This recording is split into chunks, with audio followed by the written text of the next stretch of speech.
Voilà, donc moi quand je démonte ma faîtière, la chose que je fais, c'est que j'en fais pas une boule de paracorde que je vais mettre au fond de mon sac. Parce qu'au moment du prochain bivouac, quand je vais le sortir de mon sac, rien ne me dit que quand je vais le sortir, il va y avoir des nœuds qui vont se faire partout. Si je viens à monter un bivouac lors d'une randonnée et qu'il pleut, je vais passer du temps à enlever les nœuds sous la pluie en plus, ce qui va être désagréable. Donc là moi ce que je fais c'est qu'en fait je range ma corde d'une certaine façon, que beaucoup de monde le fait aussi.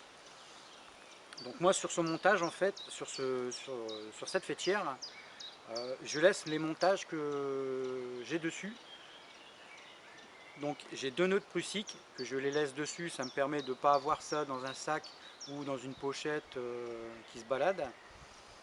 Donc ça ne se balade pas dans le fond du sac, ça reste sur la corde et puis au moins voilà c'est déjà beaucoup plus pratique et plus rapide au montage. Donc ensuite j'ai mon premier nœud de faîtière en fait qui est déjà pré-monté dessus et qui reste monté.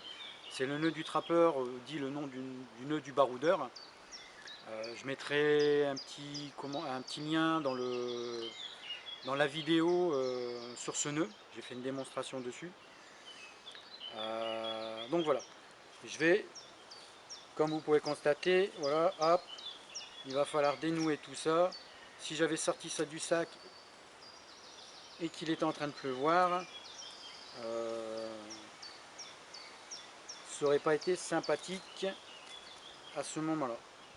Donc moi ce que je fais c'est qu'en fait ce montage qu'il est déjà prêt, moi je viens le passer derrière les deux doigts, donc ça les bloque, et en fait entre le petit doigt et le pouce, je vais créer un 8 et je vais faire ça sur pratiquement toute la longueur. Bien sûr les petits branchages sont pas admis dans le lovage. Hop, voilà. Et quand il me reste à peu près, donc voilà, hop, quand il me reste à peu près, là on a quoi, on a à peu près 50 cm. Voilà, hop, donc je libère mon montage en ne faisant pas prendre. Donc voilà, le montage je le laisse pendre, je maintiens tout mon fagot de corde et ensuite avec donc le courant, je vais faire un tour et je vais passer derrière le premier tour pour que ça crée un croisement entre les deux cordes. Ça va donner une friction et ça va déjà maintenir. Voilà, donc c'est pas la peine de serrer comme un bourrin, ça ne s'en ira pas.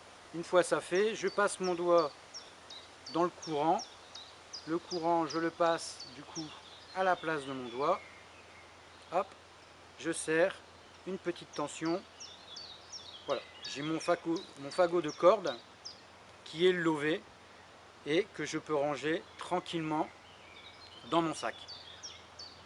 Lors du prochain bivouac, je n'aurai juste à tirer sur cette partie-là, la partie où tout est déjà monté dessus, pour pouvoir m'arrimer directement à mon premier arbre.